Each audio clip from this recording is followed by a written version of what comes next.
welcome back to my channel. Today is a little bit of a spoiler because I'm going to be sharing with you one of the things we're going to be doing for my soon-to-be third grader for her science next year. This is just one of the units we're going to be working through from The Good and the Beautiful, and I thought it would be a really good idea to go through and show you how everything comes, how I set it up, and what books and tools we're going to be using along with The Good and the Beautiful to really have an amazing homeschool year for science for third grade. So these are the two The Good and the Beautiful science units that we have right now. It's something new for us, and I thought it'd be really nice to do kind of a walkthrough from beginning to end as far as when you get your packet in the mail, what steps you need to do to get everything ready, and then what it looks like when it's all ready to go and start teaching. And we're not going to start doing this, we're not going to start this until third grade.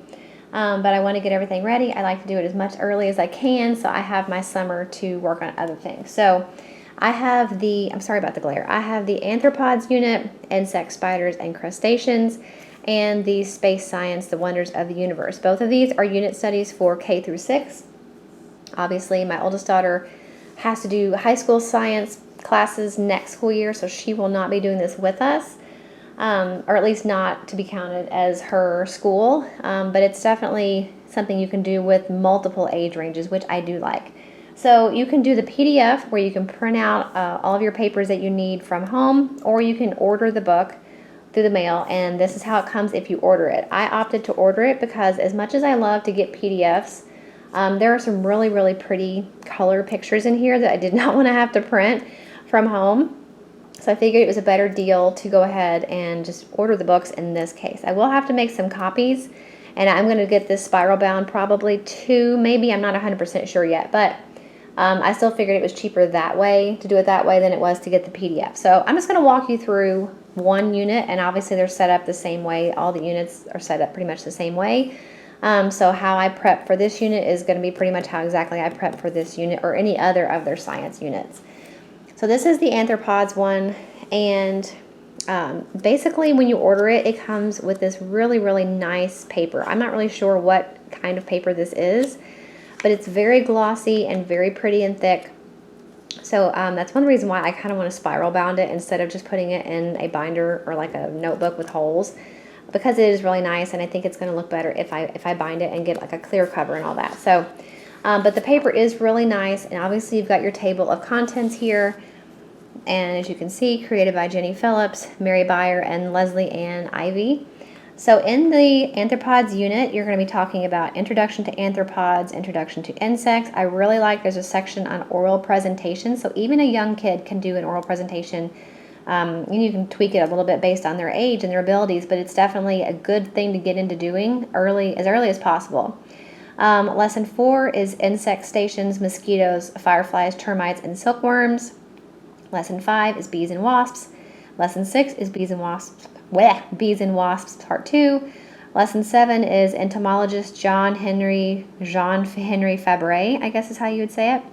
Lesson 8 is butterflies. Lesson 9 is butterflies part 2. Lesson 10 is ants. Lesson 11 is insect defenses. Lesson 12 is arachnids, and lesson 13 is crustaceans. So 13 lessons that you can take at your own pace. You can definitely flesh this out even more with more activities and more videos, but it definitely has all the activities that you would probably want to do already included in each lesson. So the next page, it just tells you a little bit about this unit in particular, talking about how you're going to do a science journal for each of your students. So they're going to be notebooking and filling in different notes and information and drawings in their notebooks. So you'll want to have, they recommend a 1 to 2 inch 3-ring binder. You could also do some kind of a maybe a composition notebook or something, but I'll probably just do what they recommend. You're going to need some space for a science wall, and even if you don't have any wall space, this could even be something like a presentation board or something, because you do get vocabulary cards that you're going to use with each lesson that you're going to want to put up so the kids can see them and refer back to them. So you'll need somewhere to hang all the different vocabulary cards. There's also lesson mini books, and that's one of the reasons why I did not want to print this myself, because they are gorgeous, full color, and I will show you one in a minute. But it would be very costly to print at home. So you do have the lesson mini books, I believe, with each lesson. And then it basically just tells you that you're going to have all of the easy to follow instructions that you need with each lesson. And the little magnifying glass is to tell you in each lesson an activity that's related to that lesson that is for the older kids. And then on the next page, it tells you all the supplies you're going to need for each lesson. So lesson 1, 2, and 3, you don't need anything. Lesson 4, 5, 6, you need a couple things. Lesson 7, you don't need anything. 8 or 9, you don't need anything. 10, you need an optional ant farm. And I'm going to try to find one at Hobby Lobby because I think I saw they had one for $15. So with a 40% coupon, that makes it very affordable. Although it just seems kind of funny to me to bring ants in the house because I fight them all year long and now I'm going to get an ant farm. But I think that's funny. Lesson 11, there's no supplies needed. And lesson 11 or 12 and 13, again, kind of minimal things. So I like how there is not much required of me at all to do this entire unit. So that makes it really easy and affordable for me. And the next thing too, they tell you any read alouds that are related to each lesson. So lesson 4, lesson 7, and lesson 12, they've got some reading suggestions for you. And I'm also going to show you some books that I bought to go along with this program to read as extra information. But these are the ones that she recommends with these lessons. And F is for fiction, NF is nonfiction, and B is for biography. And then these are getting into the cards you're going to use on your word wall. So what I'm going to do in a minute after I show you is I'm going to go ahead and pull these out of this packet, cut them and laminate them so that we can keep them nice and then probably use them again in the future. So you do have vocabulary cards. You've got anthropods and invertebrate, exoskeleton, cold-blooded, just all of the vocabulary cards you're going to be adding to your science wall throughout your units. And then now we're into lesson 1. So it tells us the objective, what you're going to need to prepare, and what supplies you're going to need, which in this case it's none. And then this is telling you exactly what to read to your child. And it tells you here exactly, it tells you here you have a vocabulary card you're going to need. So you're going to pull that out and put that on your science wall. More reading about invertebrates. And then this is telling you in your child's science journal. It's got it labeled here so we know there's something we need to do in our science journal for each child. And the same thing here when you're talking about exoskeleton, you've got this little bug here for reference, and it says have children write and illustrate the definition of exoskeleton in their science journals. So I like how it breaks it all up step by step. It makes it really easy for me to follow, and it makes it really easy for me to teach, which is nice because science is not my favorite thing, and it's not my favorite thing to teach. So I like that this is really scripted, really step by step, and tells me everything to do. And again, here's an example of the magnifying glass for older children, lesson extension. So with older kids, you could have them research the following terms online and take notes, draw illustrations where applicable in their science notebooks, and then research and write about the difference between a centipede and a millipede. So again, that is something you could do and maybe help younger kids with, or it's definitely something you can give to an older kid and have them do it on their own. Then it moves into lesson 2. Everything has the same, pretty much the format. It's got your objective, what prep you need to do, what supplies you need, what you need to read to your kids, what they need to be putting into their science journals. And this is another reason why I didn't want to print this at home, because these pictures are beautiful, but they would be kind of expensive to print at home with my printer. But look how pretty these pictures are. I don't think the camera is doing it justice. And then here's just another activity they're going to be doing in their science journals. This is something I'm probably going to copy because we may do this program again when she's older, this unit study. So I'm going to copy these things that are considered the worksheets for your child. That way we can do the program again. So this is one of those, and it's got the answer key right after it, so I know exactly what we should be putting in each of these ovals. And there's an answer key. Anytime you're supposed to be filling in information, there is an answer key to tell you what to put. Here is the lesson 3, oral presentations. I'm really excited about this because she's going to be picking a bug to research and then doing some kind of a poster and oral presentation, so I'm excited about that. Okay, so here's an example of another one of the pretty colorized sheets, the life cycle of a mosquito. This is something that I'm probably going to laminate just to keep it nice and protected. And this will stay in my notebook, but I want to laminate it so it stays nice. And then these little trivia cards, we'll cut them out and then we'll fold them and read the information about different types of mosquitoes or different information about mosquitoes. And look at this one. I mean, it's a beautiful picture, but I don't want to print that at home, but it is beautiful. Cut these out and talking about fireflies. And then I love how there is poetry intertwined into this curriculum. So here is a poem from Jennifer LaRudd, I guess, about fireflies. So even though it's a science unit, it's also got a little bit of literature in there, which I think is amazing. And then this is an example of the full color mini books that you're going to be putting together for some of your lessons. So this one's about termites. So all of these really pretty glossy high color pictures about termites that we're going to cut apart and put together, and she can read them over and over again, even long after we're done with this unit. So I think the pictures are just really pretty. I love that.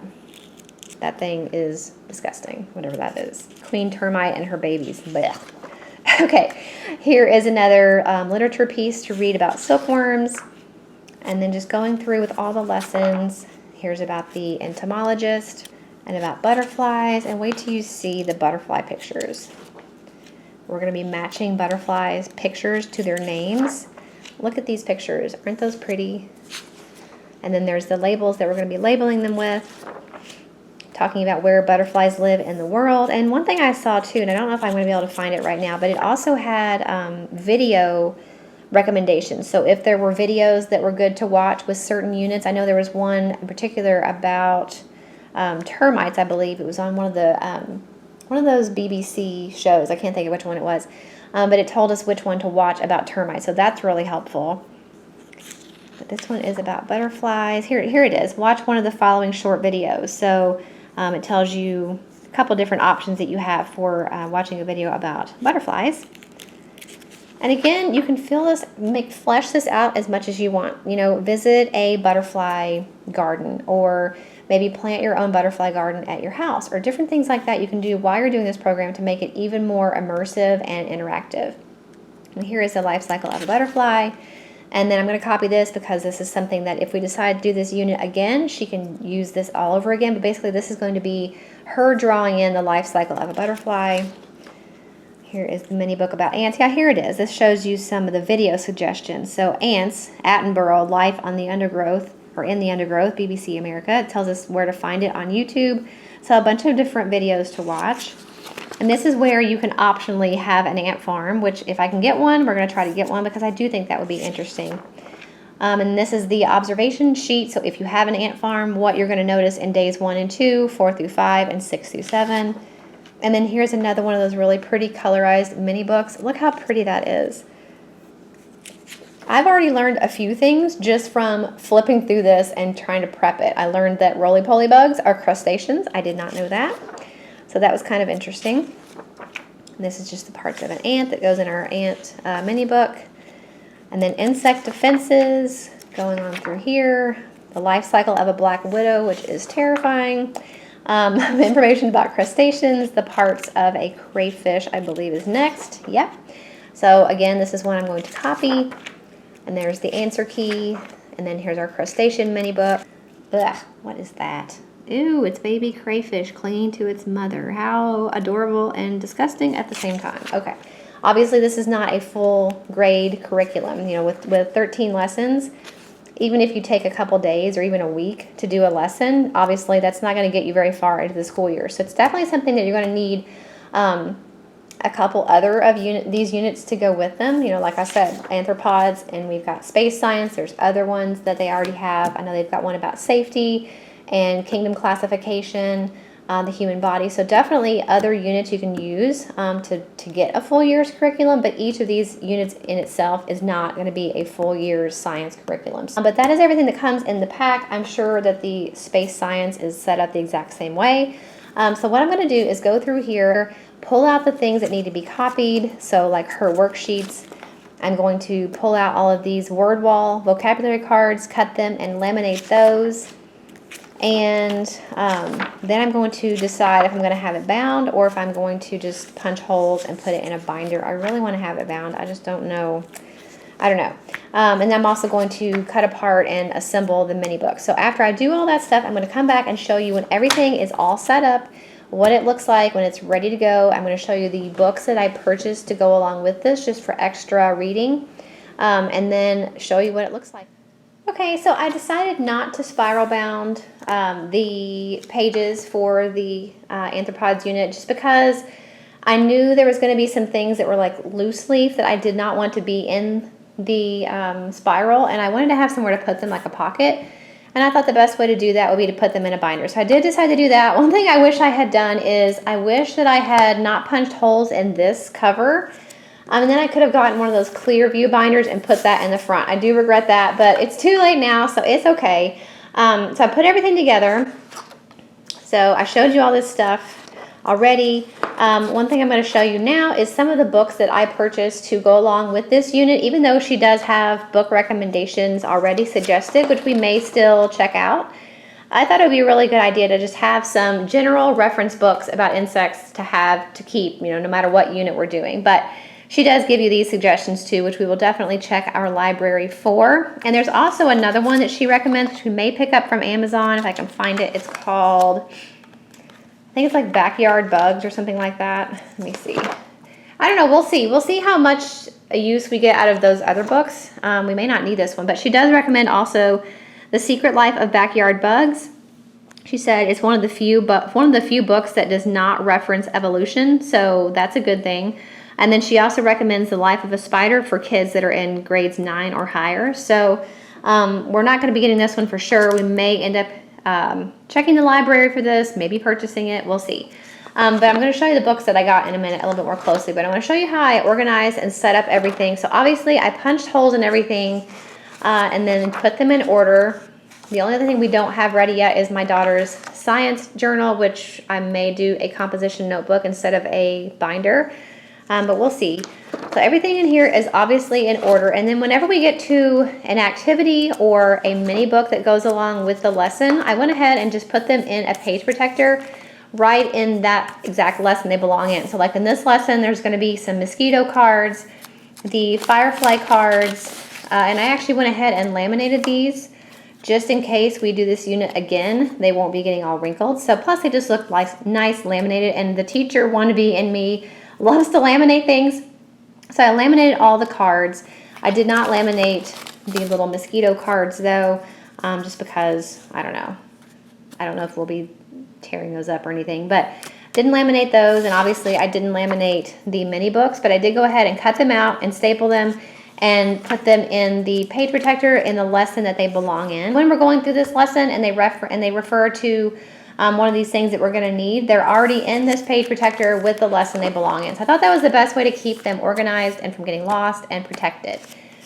So just keep going through the book. And again, anytime we come up to any like matching game or any cards, they are all going to be in the pouch in the lesson that they belong in. And again, I laminated all of these things just so they'd be nice and sturdy and glossy. So I did that for all of the lessons, and then at the end of the binder, when we get to, I mentioned there is a word wall that you're going to need with some vocabulary cards.